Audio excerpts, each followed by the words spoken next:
212장 겸손히 주를 섬길 때.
In paradiso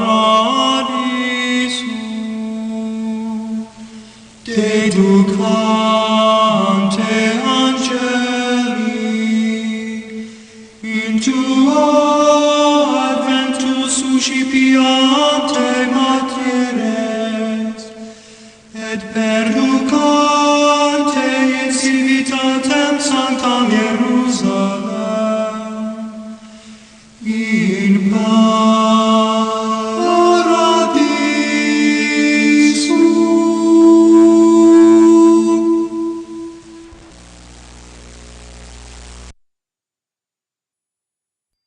예수께서 각 성, 각 마을로 다니사 가르치시며 예루살렘으로 여행하시더니 어떤 사람이 여짜오되 주여 구원을 받는 자가 적으니까 그들에게 이르시되 좁은 문으로 들어가기를 힘쓰라. 내가 너희에게 이르노니 들어가기를 구하여도 못하는 자가 많으리라. 집주인이 일어나 문을 한 번 닫은 후에 너희가 밖에 서서 문을 두드리며 주여 열어주소서 하면 그가 대답하여 이르되 나는 너희가 어디에서 온 자인지 알지 못하노라 하리니 그때에 너희가 말하되 우리는 주 앞에서 먹고 마셨으며 주는 또한 우리를 길거리에서 가르치셨나이다 하나 그가 너희에게 말하여 이르되 나는 너희가 어디에서 왔는지 알지 못하노라. 행악하는 모든 자들아 나를 떠나가라 하리라. 너희가 아브라함과 이삭과 야곱과 모든 선지자는 하나님 나라에 있고 오직 너희는 밖에 쫓겨난 것을 볼 때에 거기서 슬피 울며 이를 갈리라.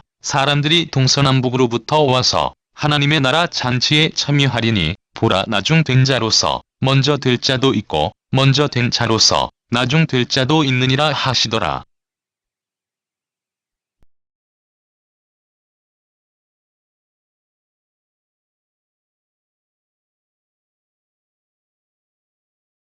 오늘은 좁은 문이라고 하는 제목으로 여러분들과 함께 은혜를 나누고자 합니다. 오늘 본문의 말씀은 예수님께서 아직 예루살렘에 도착하시지는 않았을 때이지만 계속해서 예루살렘을 향하여 여행하시던 중에 요단강 동편 부근에서 계셨던 때에 사람들을 향하여 가르치셨던 천국에 관한 가르침 중의 하나입니다. 예수님께서 이 말씀을 통해서 천국은 좁은 문으로 들어가는 것과 같다고 말씀하셨습니다. 먼저 예수님께서 이처럼 예루살렘을 향하여 가시는 이유는 그것이 구약의 예언을 따라 예수님께서 십자가의 죽으심을 향하여 가는 마지막 여행길이었기 때문입니다. 그리고 예루살렘은 구약의 선지자들이 순교를 당하였던 주된 순교 장소였던 것입니다. 예수님께서는 자신의 마지막 지상 사역을 앞에 두고 천국에 들어가는 것에 기회가 있으며 세상 어느 일보다도 천국에 들어가기 위한 기회를 결코 놓치지 말고 붙잡아야 함을 일깨워 주신 것입니다. 그것에 주님의 십자가의 죽으심처럼 비록 사람들의 눈에는 어리석어 보이고 초라해 보이고 심지어 죄인 취급을 받도록 유익한 것이 없어 보이는 손해보는 일처럼 보이는 일이라 할지라도 천국에 들어가기 위한 일이라면 그 일을 이 땅 위에 살면서 반드시 하여야만 하는 것이 가장 지혜로운 선택이며 우리의 가장 중요한 이 땅 위에서의 사역임을 깨달을 수가 있습니다. 그러면 좁은 문이 주는 영적 의미에 대해서 살펴보고 은혜를 나누기를 원합니다. 먼저 구원받을 기회가 정해져 있다는 교훈입니다. 이 말씀을 주님께서 주시게 된 배경은 과거 유대인들의 전승에 구원받은 사람의 수가 구원받지 못하는 사람의 수보다 적다는 관념이 존재해 왔으므로 어떤 사람들이 주님께 무엇이 맞는가 이를 확인하기 위해서 한 질문에서 연유된 것입니다. 그러나 주님께서 어떤 것이 많다 적다라는 답변을 주신 것이 아니라 사람들이 구원받지 못하게 되는 이유에 대하여 말씀하시는 것입니다. 그것이 바로 좁은 문의 비유입니다. 이것은 구원받을 사람의 숫자에 관심을 두고 있는 것이 아닙니다. 구원받을 기회에 대해서 말씀하고 있습니다. 오늘 본문을 보면 문이 닫히기 전과 닫힌 후의 상반된 사람들의 변화가 극적으로 표현되어 있습니다. 정말 이상한 것은 문이 닫히기 전에는 사람들이 그냥 앞으로 다니기만 하고 어느 누구도 관심을 기울이지 않고 들어오려고 애를 쓰지도 않고 지나치기만 하였는데 문이 닫히고 난 후에는 그 문 앞에 사람들이 줄을 서서 열어달라고 간청하고 문을 두드리고 난리를 쳤다는 것입니다.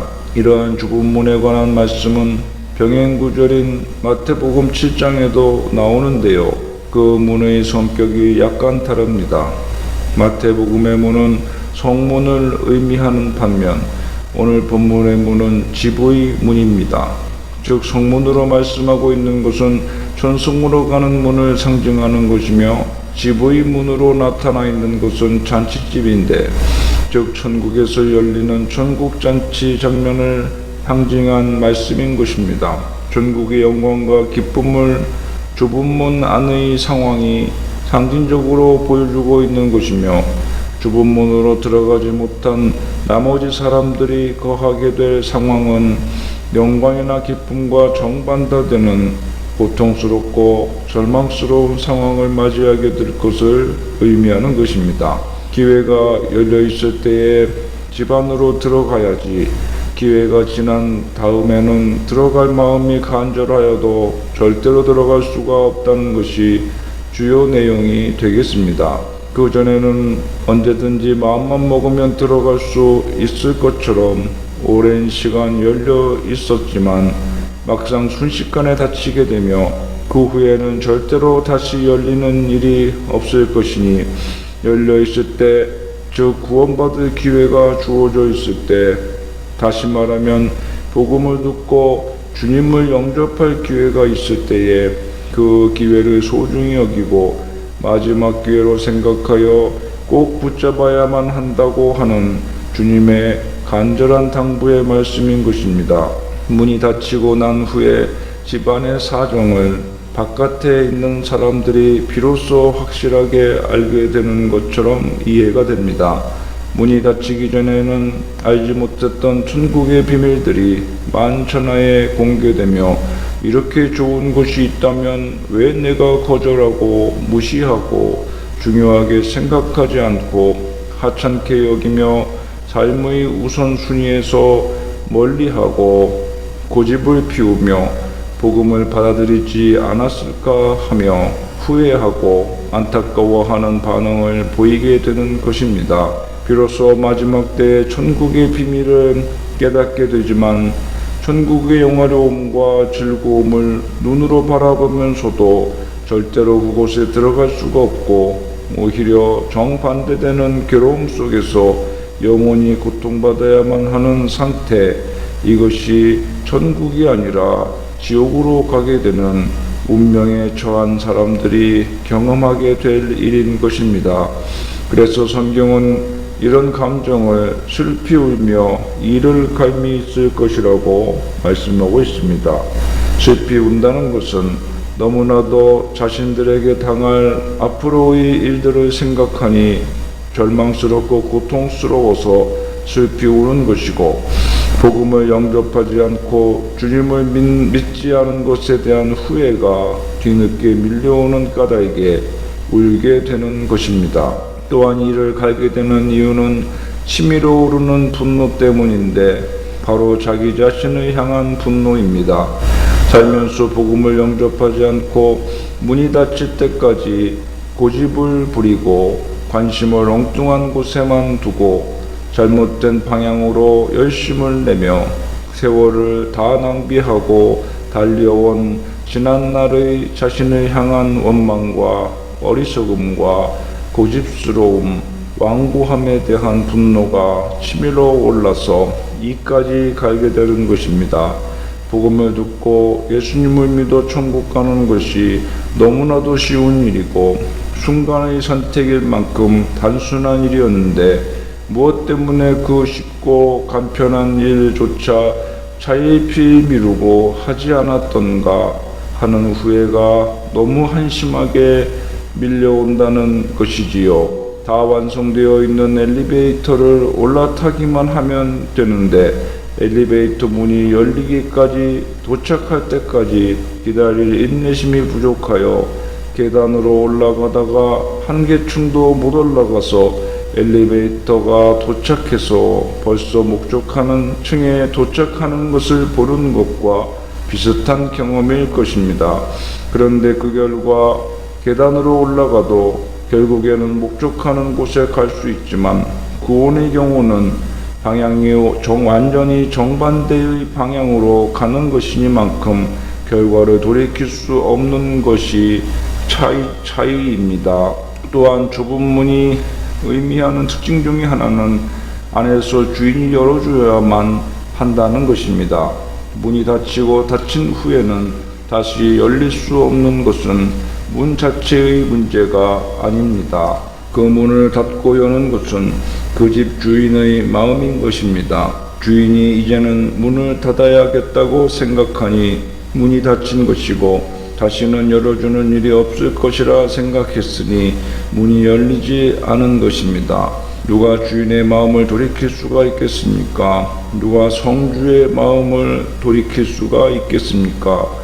그러려면 그분들보다 더 높은 분이 명령을 내려야 하는데 여러분, 하나님보다 높으신 분이 없는 고로 천국문은 한 번 닫히면 절대로 열리지 않는 것이며 이와 마찬가지로 그날과 그 시는 하늘에 계신 아버지 한 분 외에는 아들도 모르고 천사도 모르고 아무도 아는 이가 없는 것입니다.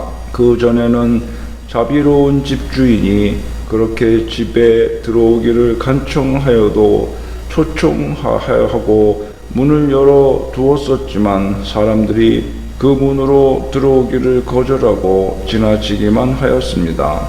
그러나 이제 집주인은 문을 닫고 그 전의 자비심은 오직 자신의 초청에 응해 집 안으로 들어온 사람들을 향해서만 잔치의 음식으로 풍성하게 베풀고 기회에 놓쳐 문 밖에 줄을 서서 기다리며 두드리는 사람들에게는 조금의 자비도 긍휼도 베풀지 않는 것입니다. 그뿐 아니라 나는 너를 모른다고 말하는 것입니다. 마지막 때에 내가 이러이러한 때에 복음을 들었고 교회를 나왔었고 예배를 드렸다고 사람들이 주님을 나도 안다고 그러니 나도 천국에 들여보내 달라고 간청할 것이지만 주님은 나는 너를 도무지하지 못한다고 거절하실 것입니다. 24절에 들어가기를 구하여도 못하는 자가 많으리라고 하셨는데 여기서 구하였다는 것은 스스로의 힘과 의지와 노력으로 들어가려고 애를 썼다는 것입니다. 그리고 문이 닫힌 후에는 문을 두드리며 주여 열어주소서라고 간청하는 형태로 방법이 바뀌었는데 주인은 나는 너희가 어디서 온 자인지 알지 못하노라고 대답합니다.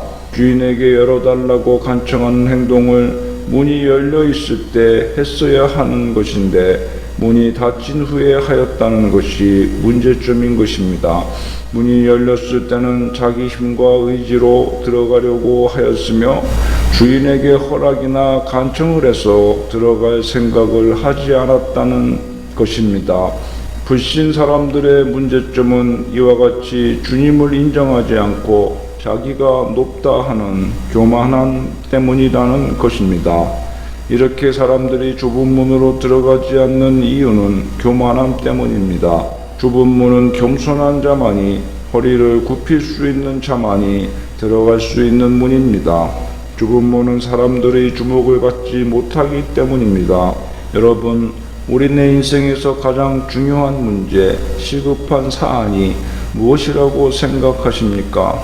신방을 가도 기도 제목을 알려달라고 하면 무조건 1순위가 가족 건강, 형통, 평안, 일변도입니다.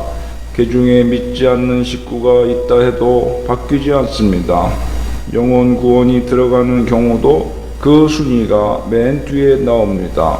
믿음의 성도들도 우선순위에서 영혼 구원보다 다른 문제가 더 급하다고 중요하다고 생각하는 이유가 무엇일까요? 본문의 문 밖에서 기다리던 사람들의 경우와 다르지 않습니다.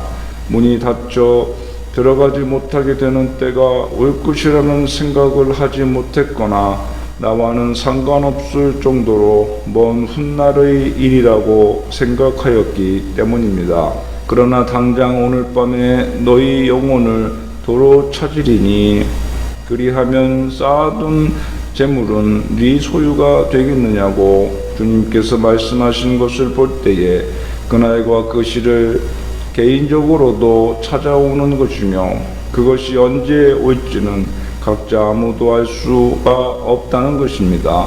그리고 문 밖에 서서 기다리던 구원 못 받은 사람들이 공통적으로 보이는 반응이 자신은 주님의 말씀을 들은 때가 있었으며 주님과 친한 사이였다고 고백한다는 것입니다. 이를 통해 여러분, 지옥을 가게 되는 것이 예수님을 전혀 모르거나 교회를 한 번도 나가보지 않은 타종교인이나 무신론자들만 가는 것이 아님을 알 수 있습니다. 교회를 다니던 사람도 천국에 못 들어가는 염소 같은 왼편에 서는 신세가 될 수도 있겠구나 하는 염려가 생기는 대목입니다. 본문 26절에 보면 그때 너희가 말하되 우리는 주 앞에서 먹고 마셨으며 주는 또한 우리를 길거리에서 가르치셨나이다 라고 말합니다. 주 앞에서 먹고 마셨다는 말은 예전 히브리인들이 식사할 때의 자세가 한쪽으로 기대어 누워서 음식을 먹는 것이었으니 그러한 자세로 아주 편안한 자세로 주님과 함께 식사 교제를 나눈 적이 있다는 말인 것입니다. 또한 주님께서 주로 말씀을 선포하신 장소가 사람들이 많이 모여있는 시장이나 길거리였으니 이들도 주님께서 말씀을 가르치시던 그 장소에 있었던 적이 있었으며 주님의 말씀을 듣던 무리들 속에 이들도 섞여 있었음을 알 수 있습니다. 여러분, 참으로 심각한 말씀이 아닙니까?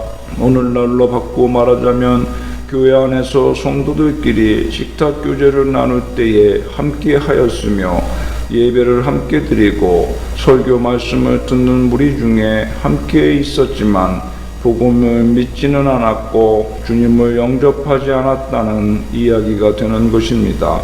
일상적으로 말씀을 듣는 것이 결코 일상적인 일이 되어서는 안 되며 매번 나에게 아주 특별한 경험, 중대한 기회로 여겨야 하는 이유가 바로 여기에 있는 것입니다. 문제는 문 밖에 서 있던 사람들의 공통점이 주님과 친교를 나누고 주님의 말씀을 들을 수 있는 기회를 너무 일상적인 사건으로 받아들여서 그냥 무의미하게 흘려보내고 말았다는 것입니다. 여러분, 신앙은 날마다 새로워져야만 하고 활활 타올라야만 하는 것입니다.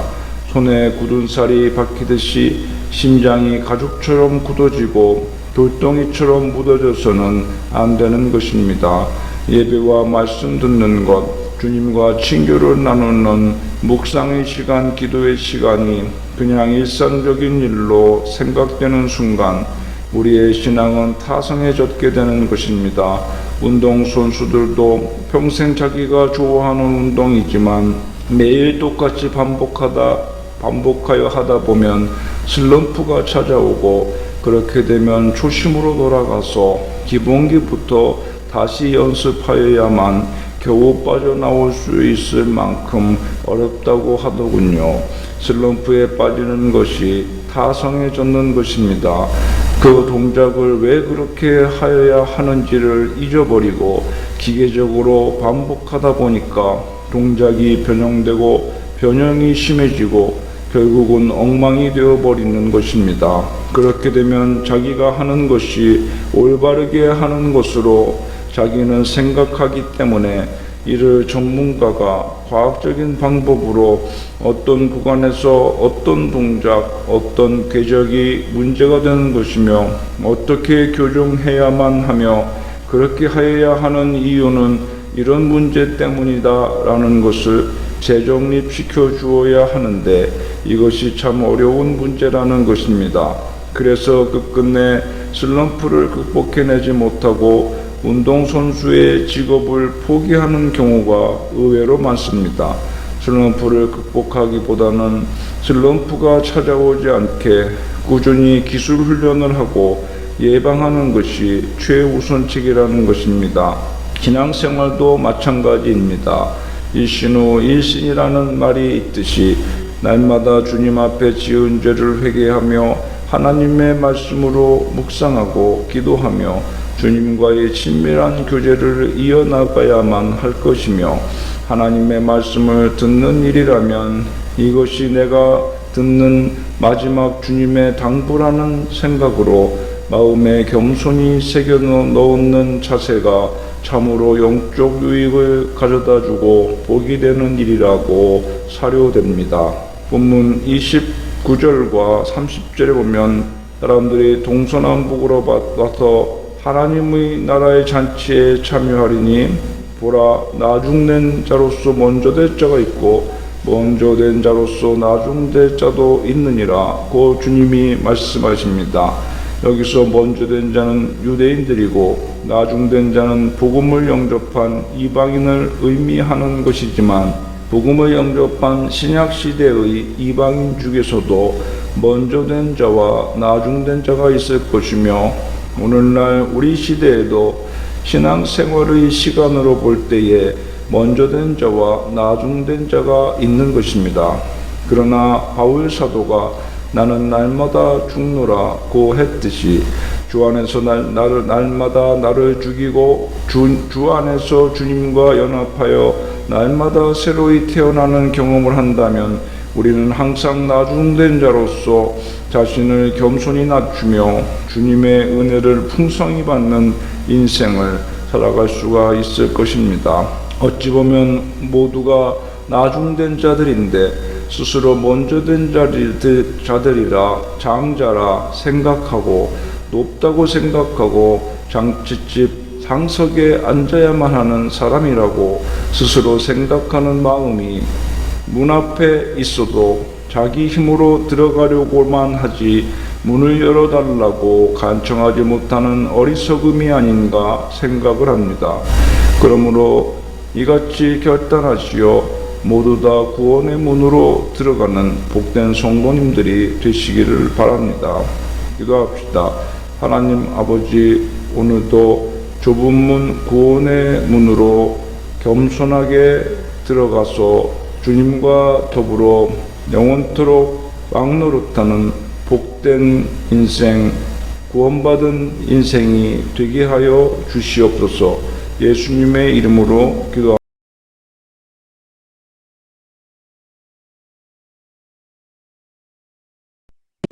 524장 갈 길을 밝히 보이시니